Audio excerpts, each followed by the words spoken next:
The following is a production of Salt and Light Radio in Boise, Idaho.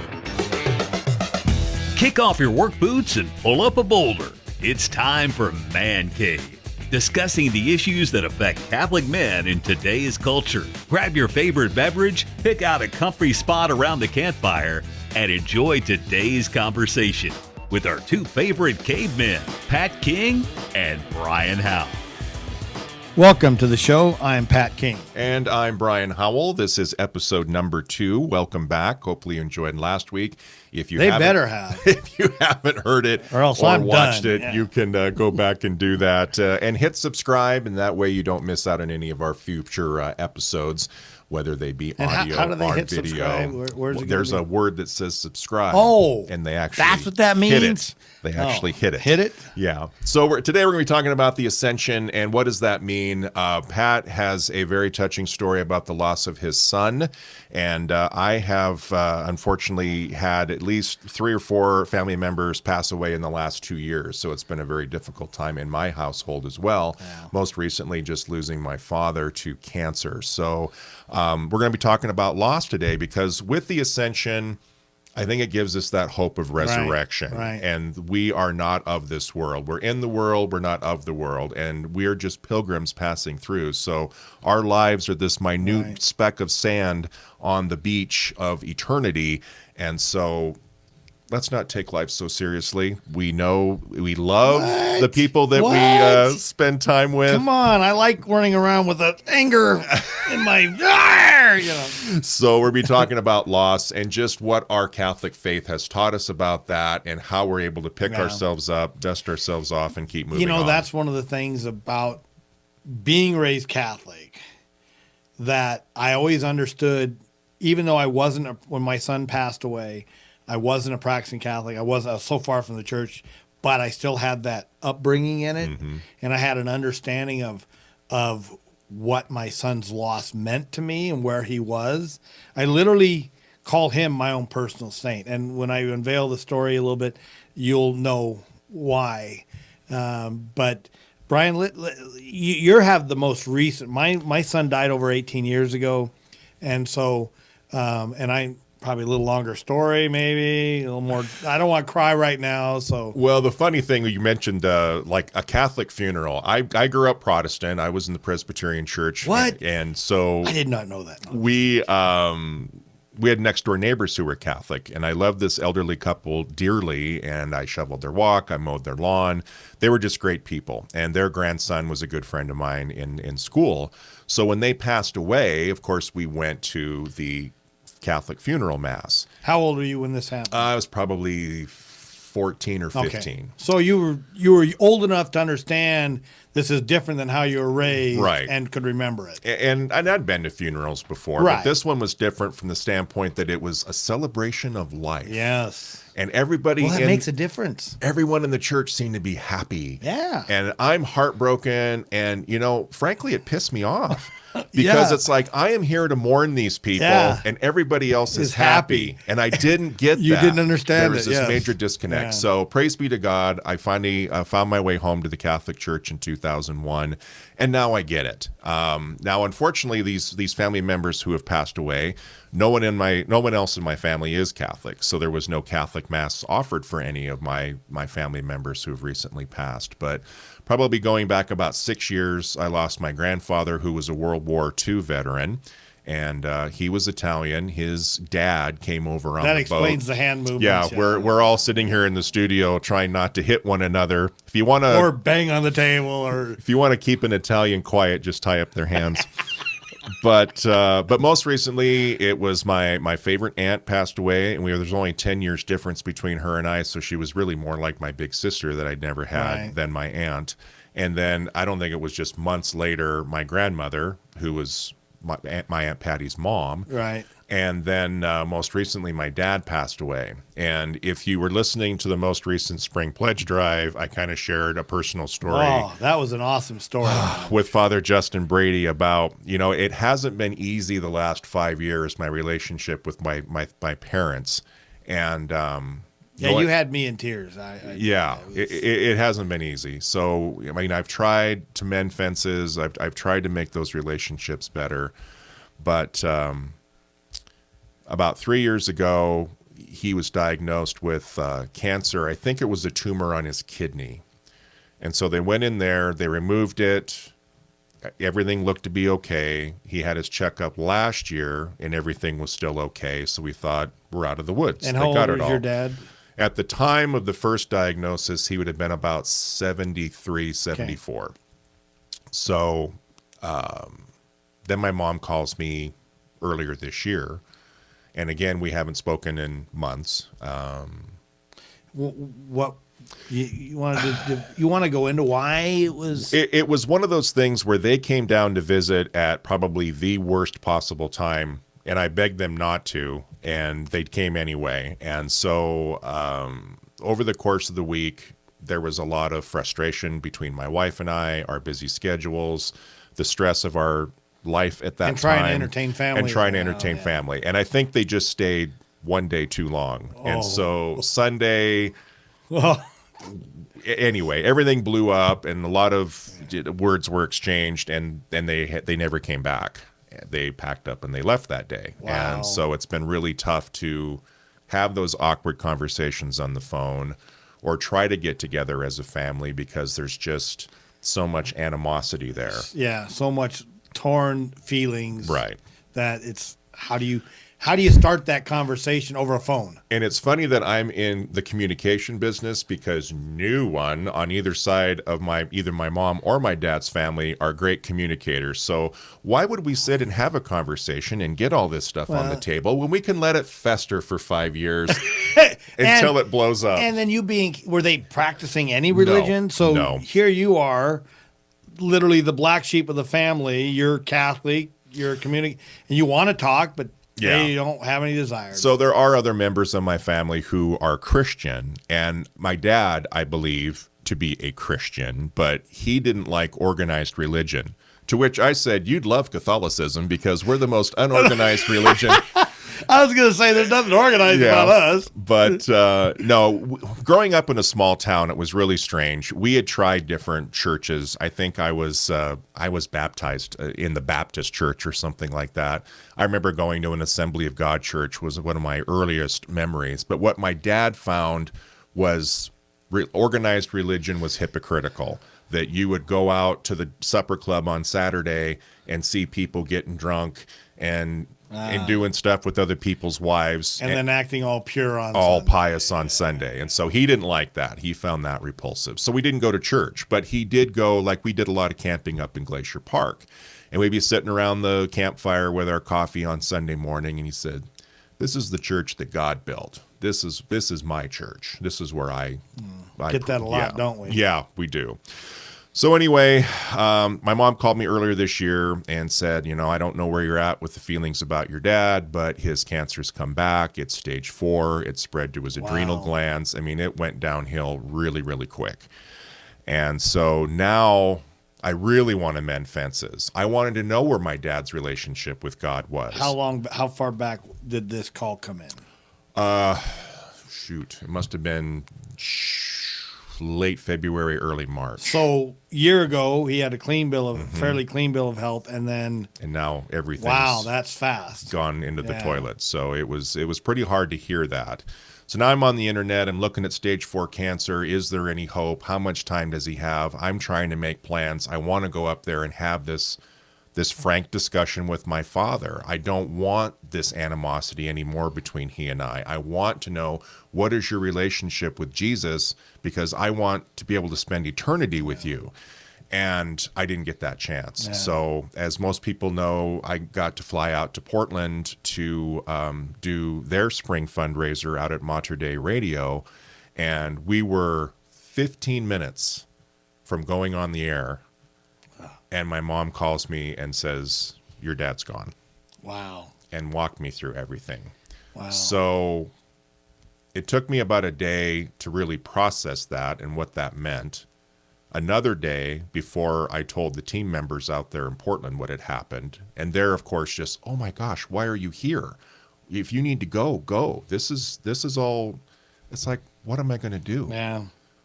What's done is done. Yeah. I can't do anything. My mom's going back to our hometown. He's being cremated, and there'll be a service sometime later this month. But Yeah. it's tough to deal with. And then so I went home to the funeral, and some of the things that were said over the course of that week that I was up there, I wanted to help my mom prepare for the service. And then when all the family left, I wanted to stay behind a couple of days to make sure she was okay. The legal stuff was done. The banking stuff was done. How many siblings do you have? I just have a younger brother. He's Okay. about 6-7 years. So you really younger. are the man of the house. At this Supposedly, point. yeah. But I haven't I've been shirking that responsibility for a long, long time. So I kind of left that whole event with the suspicion that my dad died thinking that I hated him. And that's Yeah. been tough to deal with for the last few weeks, that I didn't get to say what I wanted to say. We didn't get to have that conversation. I mean, I called him on Father's Day. I called him on his birthday. The conversations were short, pretty chilly, on his part, and I think he was waiting for an apology. I didn't know what I was supposed to apologize for because I was blaming him for what happened. Yeah. So I was waiting for an apology. It's not me, it's you. Yeah. And so again, if you have these unresolved issues with friends or especially with family members, don't wait. Yeah. We've got to be grown-ups, Yeah. and we need to rip the Band-Aid And off. it doesn't matter if they're the parent or you're the son or vice Yeah. versa. So luckily, my mom and I were able to have that discussion. So the day that she was supposed to drive me back to the airport, which is 100 miles away from where the funeral was, we sat down and we got it all out on the table. And she's yelling and crying, and I'm crying and trying to respond. But being maybe a little bit more spiritually mature than she was or is, I was able to calmly respond. And I was trying to actively listen to what she was saying, but the whole time I'm praying, tell me what I need to say. How can I bring comfort? How can I bring peace into this moment? Right. Because it's tearing me apart. And I could see on my mom's face, it's really been bothering her over the last 5 years. But to Yeah, finally, because this has festered for 5 oh years. yeah, it's been terrible. And so to finally be able to explain things from my point of view, my wife's point of view, listening to what she heard versus what was actually said, healing was able to happen. So out of a tragedy such as the loss of my dad, healing now has happened between my mother and I, that whatever time she has left, at least her and I are square now, that we can have the relationship that we once had. Right. So yeah, it was difficult. And that's just a lot of loss to lose 4 of the most important people in your life in such a short time span. It's there's been a lot of rosaries, Yes. a lot of prayers. Well, and your father's funeral was just recent. Yes. A couple weeks ago. So April 29th, we had the service. It was very well attended. I was blown away. There were people that drove 6-7 hours Wow. to be there for my mother, for my family, and to pay their respects to my dad. So I haven't lived in our hometown for 32 years. So I think I have forgotten a lot about what Right. made my dad my dad. Yeah. And the people that he touched in his lifetime, and the ripple effect of his work, his sense of humor, the way he was around people. He was a better person in real life than you recall, or Well, he wasn't really around for me when I was growing up because he was a long haul truck driver. So he was gone for great lengths of time. And so I sort of grew up without a dad, without that positive male role I know what you model. mean. Yeah. And so when I left for college, or I moved to Boise, then he had quit that and he was at home. So when my little brother was being raised, Dad was there. So my dad and my little brother have always had a much better relationship than me and my dad, just because of that. I don't know you. he would take us on the road in the summertime when we didn't have school, and we tried to spend as much time as we could. But when you're gone 2, 3, 4 weeks at a time, it's just tough growing up without a dad. I have a similar situation with Dad. Yeah. So, in talking to other people, whether it be my mom, friends of his, he did believe.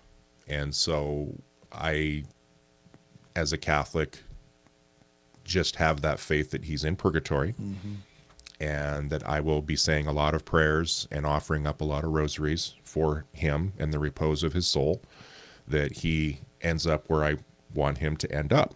Yeah. Because we never had those conversations. It Right. always made him feel uncomfortable. But he believed in God, right? He believed in God. So I have to have that faith in and just pray. Yeah. Well, that's all we can do. Yeah, exactly. It's sad to believe we are a community of the body of Christ, but we are still an individual relationship with Christ. And some people get it and some people don't. Some people strive for it and others just don't think it's necessary. Right. And so hopefully, because he did admit that, hey, this is God's church, that he had at least some connection Right. there. So I just, with that little bit of knowledge that I gleaned when I was up there for that week before the service, after the service, I just hold on to that hope that he is where I want him to be. Well, and you can hope that hopefully that he didn't go away thinking that you hated him. That's the one thing that I get. I really do. Yeah, that was a pretty tough nut to swallow, and I'm still kind of coming to grips with that. And just the whole thing, because it happened so fast, I'm just still trying to wrap my head around the fact that my dad's not going to be there here in a month when I go to make that phone call for Father's Day. Right. I don't need to now. I need to take that time and go to adoration or go to a park or do something and have that conversation with him spiritually now. And so that's going to be tough. Yeah.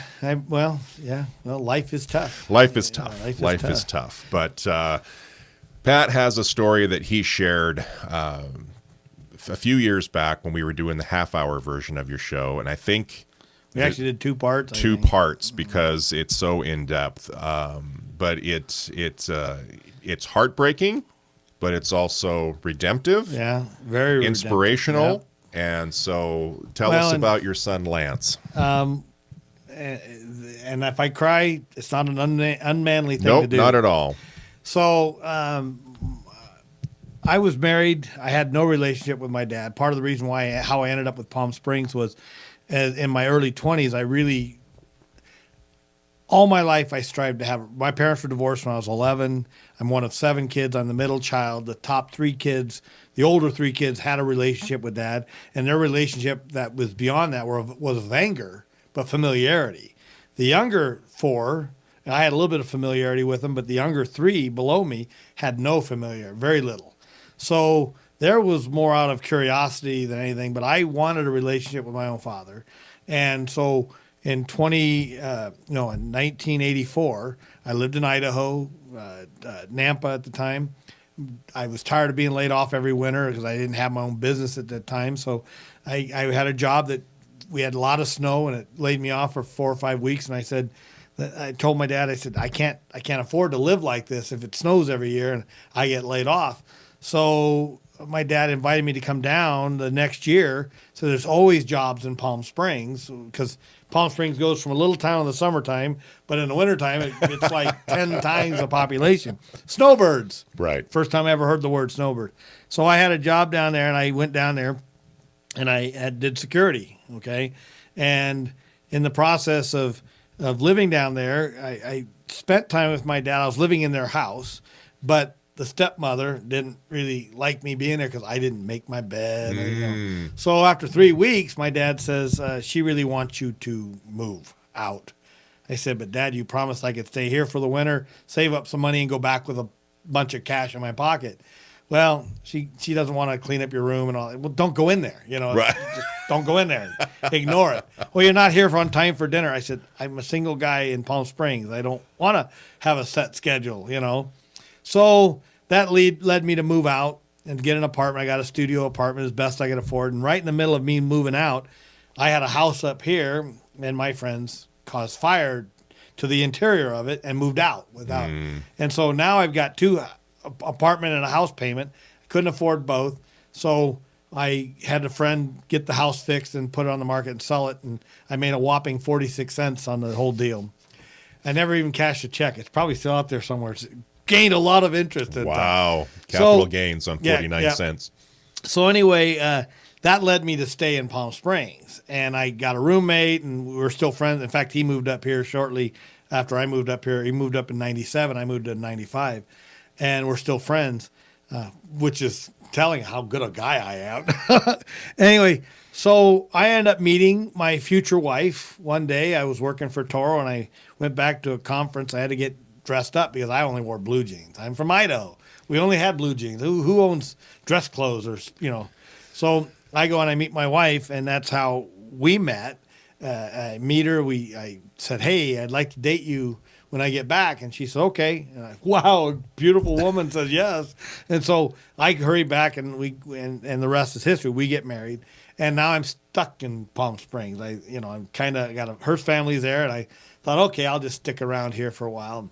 And we get married and start having kids. And our first kid was California has a weird law about this testing they do for pregnancies because they don't want bad kids, medically challenging kids, because they become a ward of the state, and they didn't want that burden.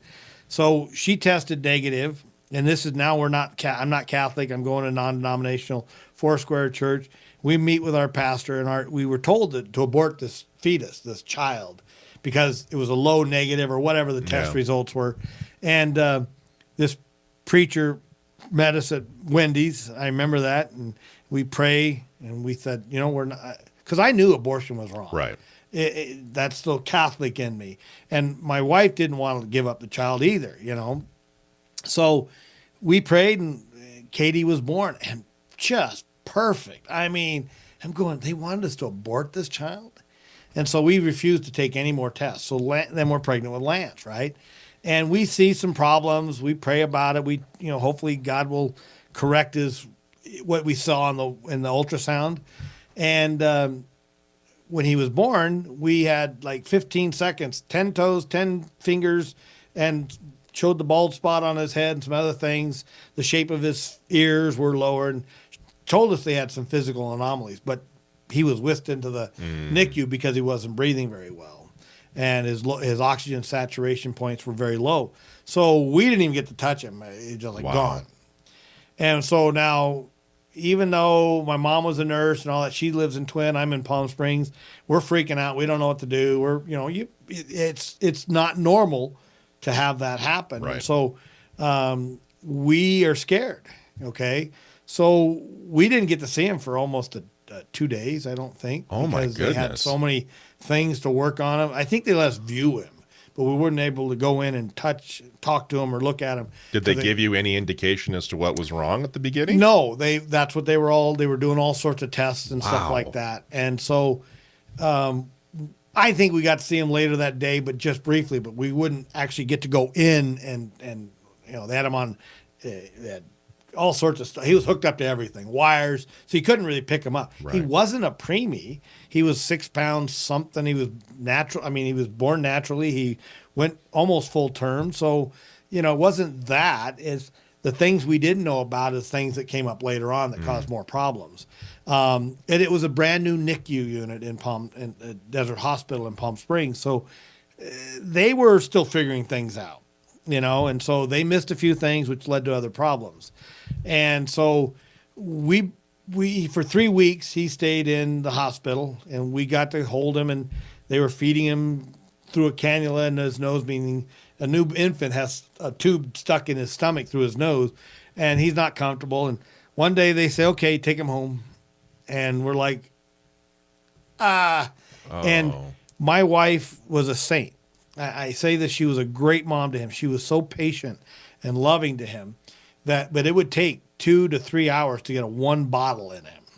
He wouldn't latch onto her nipple because he had a recessed mandible. So we had to use a nursing nipple to feed him, and it would just take forever. He'd just tire out so easily. We don't know why. We're at home. We're trying to take care of him. So they recommend that we get the insurance proved giving him a nursing aid, someone who's a nurse to help him. So because she had to go back to teach, she had the insurance, I didn't. They threatened her job in insurance if she didn't go back.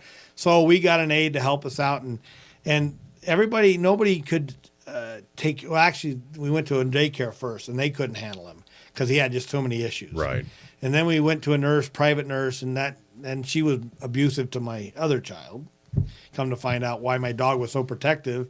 Every time I walked in, it was because that woman would just ignore my daughter, and she actually spanked her. We didn't have a nanny cam at the time, but our dog was so attentive to her that we knew something was up, and we ended up having to get rid of her. Wow. So then we go to another daycare closer to my wife's. She was a school teacher, closer to her. And this lady says, your son's not doing well. I can't take care of him. You got to come get him. So I end up deciding that I should stay home, and I start rearranging my schedule. And my mom, she was my confidant. And Mom, here's what's happening. She says, you know what? Don't try to go through your insurance agency. Just go to the hospital, the emergency room. They got to take him. And we take him just before Christmas. And he's only 2 months old at the time. We take him, and they say he's oversaturated with fluids. Don't even tell us he has a problem with his heart. Just he's got, they get him dried out a little bit. They send him home, and they say, we'll make an appointment with a pediatric cardiologist to find out what's going on. That's in L.A. So we take him. It's right after Christmas. It's just before the New Year's. It's like December 28th or 29th. We go there for what we think is just a checkup. So we bring just day clothes, We drive him there. We go there to L.A. Now, we live in Palm Springs. It's 2.5 hours away. We drive to St. Vincent's in L.A. right after the Rodney King riots. Ooh. So it's all pretty dark and dangy down there. So he's there, and he had to sedate Lance because Lance was a squirmer. He couldn't, he was always a squirmer. That's what I loved about him. We called him, his nickname became Doodlebug because he just was a squirmer, like a bug just rolling around on the ground. He was so funny. And so finally we get him calmed down. He's doing an ultrasound, and this doctor, Dr. Guillermo Young, I'll never forget. You know how you never forget some things? I'll never forget this man. And I could see the look on his face. He's studying. He's looking at the ultrasound. Now, he has one of those infrared ones where it has different colors. So it shows you blood flowing one way, blood flowing the other way, and it's got different colors so we could track it. It's very high tech. And this is, again, 1992, December of 1992. And all of a sudden, he's talking to us. All of a sudden, he gets stone quiet. And the look on his face was, and he's looking. He says, come here and look at this. He shows me a flap in his heart that looked like a flag waving. He said, see that flag? He said, he's got the material there, but it didn't seal up. His fourth chamber did not have a wall between it, so he only was operating on 3 chambers, and that's why he was saturating with fluids. He wasn't pumping oxygen properly, and he goes, you're lucky this child's alive. Wow. And he said, this child should have had surgery the day he was born. So for 2.5 months, he's gone with this hole in his heart, wondering why he can't gain any weight, drink a bottle, get tired easily. It was a miracle that he lived through the 2.5 months. So what's we going to do? He gets on the phone. All of a sudden, a gurney arrives, and we go from a day visit to open heart surgery at 6 a.m. the next morning.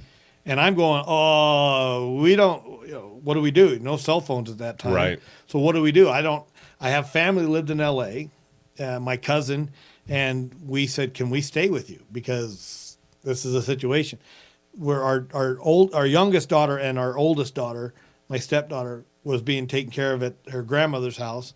We called her and said, you got to keep them. Here's the keys. You got the keys to the house. Go get more clothes. Go get what you need. And we got to stay here. And we go to open heart surgery the very next day. He went from weighing in at 9.5 pounds to 6 pounds after the surgery. He lost that much fluid weight in that process. And he was retaining water because his heart wasn't working right. Which led to other problems. So, but we were told before that open heart surgery that he might not even live the first year. So I don't know if they gave in. I don't know why, but It was like nothing was nothing was like critical. Get this taken care of right away. We went and did all sorts of things before we even looked at the heart. And so it was kind of disheartening for us because we're just simple people with a kid that has problems and we don't know how to address it, how to be an advocate. And one of the things I'm writing a book about is the story about how parents should be their advocate without being angry, but ask questions, study, learn, know what's going on, and be your child's advocate and to promote their well-being. So we come back from the surgery. Lance starts doing better. I decide that I stay home and take care of him and stuff like that. And I give up my day job per se because she had the insurance. I work on the weekends and evenings and stuff like that. And I take a nighttime job so that I can continue to be a provider. Had to feel worthy as a man to be a provider. We could have lived off her income, but, it's still that man thing about, being a provider. So, we decide that Lance did really well in Idaho, cooler weather. He didn't sweat down there in Palm Springs. He just turned beet red. And I had all this family up there that was willing to help out. My mom was a nurse, all this stuff. So we decided to make a move. And in 1995, we moved to Idaho, moved back home. And it was great because I had all sorts of family. Hey, we'll take him. We'll watch him. And Lance just thrived up here. Now, he is in and out of hospital. I think in his 12 years of life, he spent a year in the hospital over that 12 years.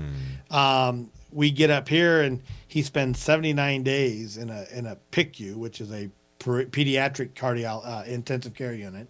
But he was the youngest, smallest pediatric kid to spend that much time in a hospital at that time. And his file was like this high. I mean, it was lots of problems. And so, but they were very good at St. Luke's and Boise. And they were very accommodating. We got to stay in his room. We had an overnight quarters to sleep in. But after 79 days, I've still got a job, a business to run. We got kids at home. We just had our fourth child at home, and she was, again, another really perfect baby. And Lance had all these issues. So it's kind of, how do you juggle 3 kids at home, but you got to spend all this time and attention on another child? So that, believe it or not, you think kids are resilient. They still have, end up with their own issues. When you go through a divorce or something like that, kids may be resilient because they're human beings. They got to live, but there's things you don't know what's taking place when you have to do things that you really can't control. Right. So Lance looked like he was. So doctors stopped saying every time he'd go to the emergency room, it was a matter of if, not a matter of if, it was a matter of when. They stopped. They would tell us, you don't plan on taking him home. I think we heard that like 24 times over his lifetime. Wow. That he's not going home. He won't make this one. And of course, I just called my cat. And again, I'm not Catholic, but I got a lot of Catholic family. I got nuns, I got priests, I got lots of relatives that are devout Catholics, saying the rosary like no one's business. And so we get the word out. My mom would get the word out, and everybody would spreading the word. And I even have Mormon family members praying for me. So not that they don't. I'm just, you get what I mean. They're not Catholic, but they understand the message. They were raised Catholic, so we all get on these prayer chains. We're all prayer warriors, and 3 or 4 days in the hospital, the doctor would call us up and say, "Take this kid home. He's driving the nurses nuts. He won't sit." Again, he was a squirmer. Doodlebug. He would throw his rattle out, and they'd pick it up. And, we told him, leave the bottle in his bed. He'll make a mess, but that's his comfort. So he always had a bottle. He was deaf and mentally retarded, but his deafness meant that he would self-stim. I mean, he liked to bang his head with his rattles or bang on stuff. And when they flip out, then he didn't have his toys, So he just said, keep him in his bed, keep his bottle in his bed, always have one around because he will drink out of it. He'll pick it up and spill half on him, but he'll drink some. So, but he ended up feeding through a button in his belly. That we just plug him in. Pediasure was pretty much his diet. That and ice cream. I got to tell you a cute story. So Lance had a habit of, we still lived our normal life with our kids, dancing, My daughter did ballet, so she'd do recitals. We'd go out. Lance, of course, came with us everywhere. We tried to be as normal of a family as possible, doing other activities with the kids and including him. So we'd go, hey, let's go out to dinner. Let's go get something to eat. And Lance, of course, was with us in his wheelchair. And, you know, we got to the point where we'd say, before you say anything, bring us a bowl of ice cream. Because Lance would start grabbing the utensils and start banging on the table. And the minute that ice cream showed up, it was like quiet. Because he was now happy. He knew, that little rascal knew that he would get what he wanted and liked if he just made enough noise to do it. And so he would immediately start banging on the table. As soon as that ice cream came, he was like, just happy as all get out. And boy, I just missed that face because he was just so happy to get ice cream. It's about the only thing he could eat orally, besides Pediasure. So ice cream came, then we would take our orders, and Lance would be just fine, and we just slowly feed him. But it was just so awesome to see the things that he became familiar with. We'd take long trips, and he'd hate the drive home, but innately he knew as we got closer to home, he knew he was getting closer to his familiarity, his surroundings. And he had like 85 rattles. And, we were always told he'd never crawl, he'd never come to sit, he'd never roll over, he'd never do all these things. But over time, whatever you do, don't ever say, I wish my kids would stay babies because they're more fun this way, they're cute. Because I did that, and Lance was a proverbial baby his entire life. But, it was great to see the little things it took forever for him to learn to do. Now, he had real bad club feet and scoliosis, so he had no strength in his legs, and he really couldn't walk. We tried walkers, other things, tried clubfoot surgeries. We tried all these other things, but he never had the strength in his legs to straighten things out, this curvature of the spine, and he never got more than about 49 pounds, and he never got bigger than maybe a year and a half old toddler. Lance never grew much. I think he was 39 or 42 inches at death. But he was always happy. He was always happy. But my story was, when he was born, I was a loving father that did his duty. Okay, I'm going to do whatever I can for my kid. But I was blaming God. I was angry at God for the burden he gave me. And I thought, really, honestly, that it was a punishment for my lack of staying Catholic, my sinful life, my whatever, doing everything I did wrong, and God was taking, like David, he took away his child from Bathsheba because he did what he did, and it was a punishment to David. Now you got to live with that. I was thinking on the same, that God was just punishing me. And for about the first year and a half of Lance's life, I thought, God, why me? I mean, why punish me? Why do it to me, but not to my son? When I know we were pregnant with a boy, I had him playing third base, wearing number 5 for the Dodgers. Yep. I was buying the ball and the glove, and now I got this kid that's all these problems, and he's never going to amount to anything. And God said, so about a year and a half into it, after crying and begging God to take it out on me or make him better, fix him, God, I hear this message. We're actually at a sign language class learning how to communicate with a deaf, mentally retarded, mute child.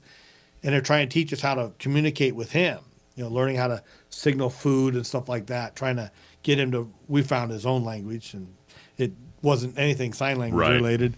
But I'm sitting out in the parking lot, and I'm just hand in hat, and I'm just going, God, just give me some answers. And it's almost as if clear as day. And again, I'm not Catholic now. I'm going to church, but I'm not a practicing Catholic. I hear this voice, God saying, I'm not punishing you. I love you. This son I gave you because I know you will. Here come the tears. I know you will love him. I know you. This is a gift to you, not a burden. It's a blessing. And almost like that, I saw the good in my son, the blessing of my son, and not the burden. And just like that, it was like a switch turned on me that, oh my God, God's blessing me with this child. This mentally retarded, physically handicapped, medically challenged child that doesn't have a long lifespan is a gift to me. And once I realized that it was a blessing, not a burden, that's the name of my book, is Born a Burden, Became a Blessing. He actually became my little saint, because as a child growing up without a father's love, my dad was a traveling salesman. So I saw him maybe every couple of weeks. He'd come home, and then after being gone a couple of weeks, he was an alcoholic. That didn't help. It was, give the yard, do this, do that, and we'll wait till your father comes home and he'll spank you, and for doing something wrong. That was the old way of doing it. And so the only thing I really got from my dad was punishment or chores. He was a sports guy. It's what he sold, sporting goods. So he always encouraged the sports, but it was like, you're not up to my snuff. Mm-hmm. We didn't match his expectation or talent. And besides, I've got two other brothers, and they're much better than I was. So, and there's also quite a bit of age difference between me and my next one, a little over 4 years, because there was a stillborn child between us. And actually, my mom wasn't supposed to have any more kids, so I was an accident. And so were the other three.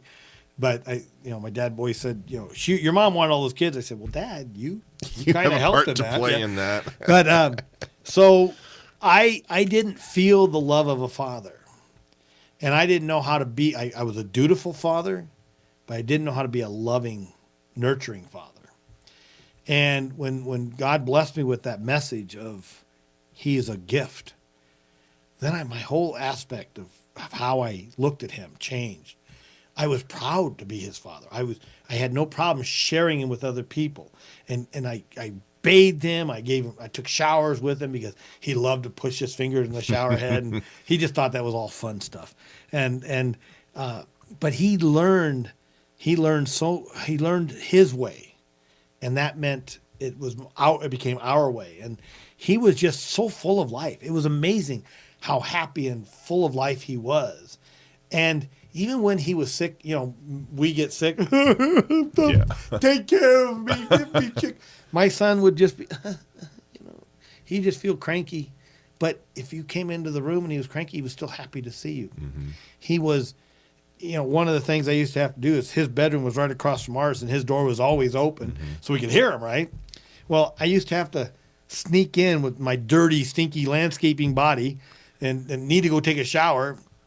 And I'd look in his room to see if he's looking away or not in eyesight, so I could sneak in and get a shower. And he'd be giddy and playing and happy, and all of a sudden I'd walk into my bedroom and I'd hear this,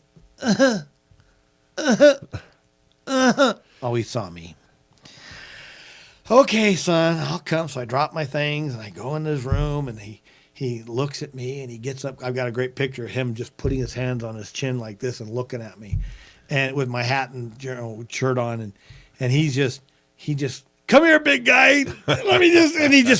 And you're stinky, sweaty, dirty, and he just wants to plant a wet one on you. And it's like, I don't care who you are. I want to love on you. You're my dad. You're someone I care about.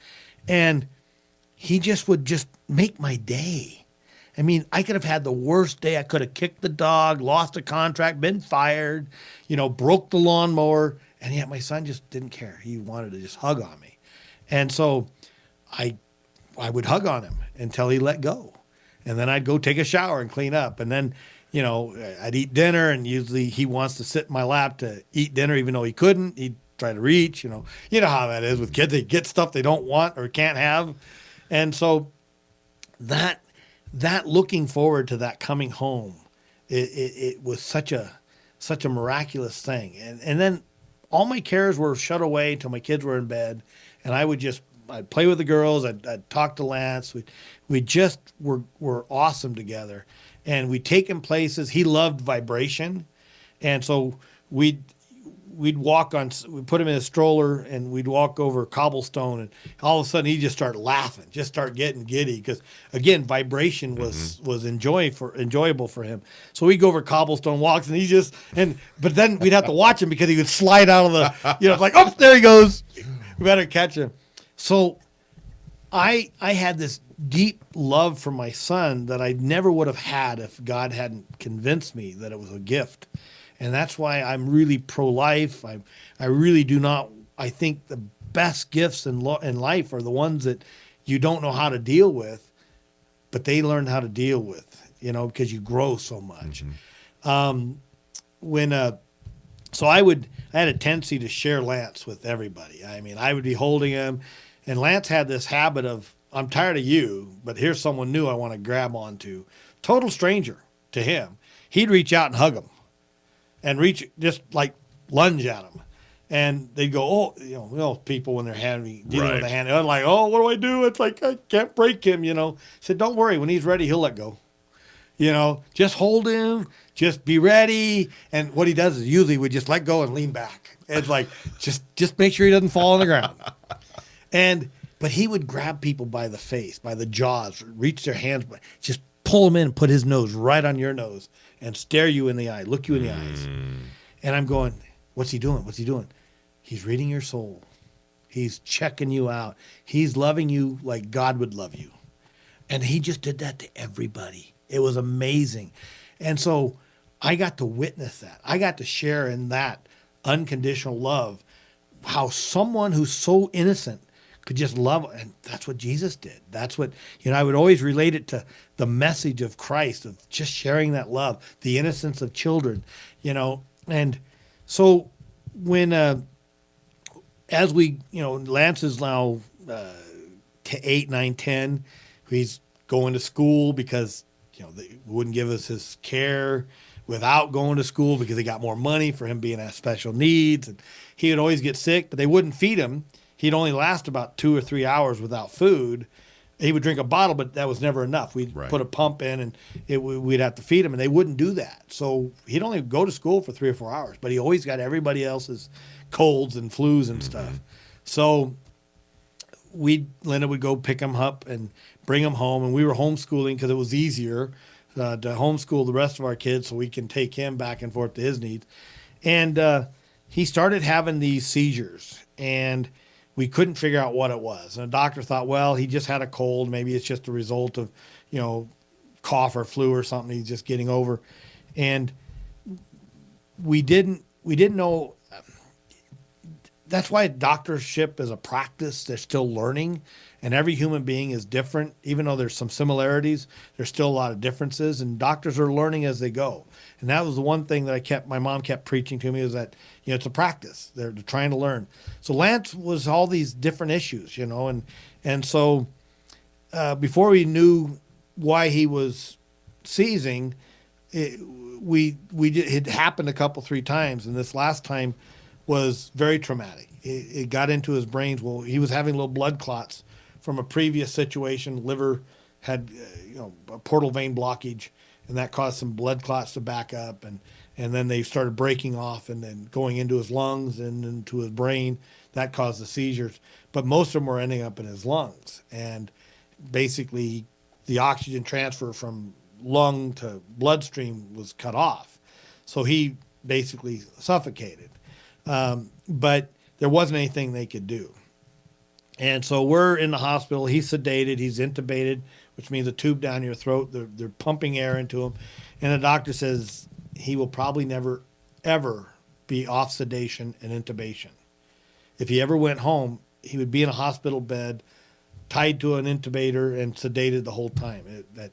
And I've always, I'm not Catholic still. I'm still not Catholic. But again, I remember that the Catholic Church believes that there doesn't have to be this tremendous intervention in life-saving techniques to keep someone alive. And again, that's the healthy upbringing of being Catholic and understanding some of that stuff. And a mom who was Catholic and a nurse, and another aunt that was a nurse. And so all this stuff is brought to my awareness. And so the doctor says, he said, I'll leave you two to talk about it. Now, Lance was just turned 12. He went in a week before his 12th birthday. He had just turned 12, and now we hear this, that Lance probably won't come home the same way. So Linda and I are talking about this, and we're looking over. I'm on one side of Lance, and Linda's over here, and we're talking over the bed.